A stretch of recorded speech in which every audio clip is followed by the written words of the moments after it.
ఆహా, ఓహో, సూపర్, అసలు కొట్టేశారు, దుమ్ము దులిపేశారు అంతే. మన టీమిండియా సెమీఫైనల్లో మ్యాచ్ విన్నాక దాదాపుగా మనం అందరం మాట్లాడుకునేది ఇదే కదా.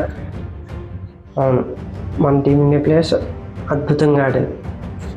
అయితే ఈ సెమీఫైనల్ మ్యాచ్లో ముగ్గురు సూపర్ హీరోస్ గురించి మాట్లాడుతున్నా. ఈ సూపర్ హీరోస్ ఎవరు అంటే ముందు వరుసలో ఉండేది సంజు శాంసన్.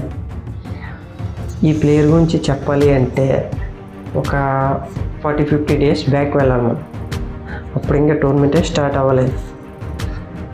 అప్పటికి సంజు శాంసన్ ప్రతిభవంతుడే కానీ నిలకడలేదు, ఫామ్లో లేడు. గట్టిగా మాట్లాడితే టీమిండియాలో ప్లేసే లేదు. కట్ చేస్తే ఇప్పుడు ఇండియన్ సూపర్ హీరో ఒంటి చేతితో మ్యాచ్ని గెలిపిస్తున్నాడు అని మనం పొగిడేస్తున్నాం కదా. ఎస్, అలాగే మన లైఫ్లో కూడా కొన్ని బ్యాడ్ సిచ్యువేషన్స్ ఉంటాయి. అలాంటి సిచ్యువేషన్లో కామ్గా ఉంటూ మనకంటూ ఒక రోజు వస్తుంది. ఆ రోజున మనం ఏంటో అందరికీ చూపించాలి. సంజు శాంసన్లా. 2, జస్ప్రీత్ బుమ్రా. లైవ్లో మ్యాచ్ చూసిన వాళ్ళకి తెలుస్తుంది తను ఎలాంటి సిచ్యువేషన్లో బౌలింగ్ చేశాడు, ఎలాంటి ప్రెషర్ హ్యాండిల్ చేశాడు అన్నది. ఎస్, మనం కూడా ఎన్నో కష్టాలు బాధలు ఉంటాయి. అలాంటి టైంలో ఎంతో ప్రెషర్ మన మీద ఉంటుంది.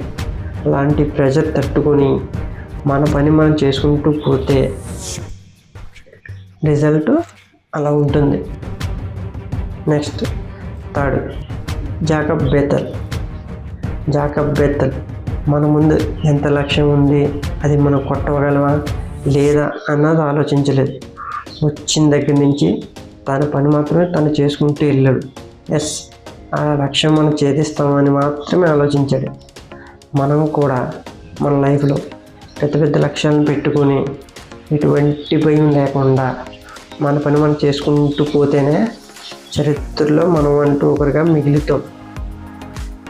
వీళ్ళ ముగ్గురు ఇంత గొప్పగా ఆడారు కాబట్టి ఈ ముగ్గురిని సూపర్ హీరోస్ అని అన్నా.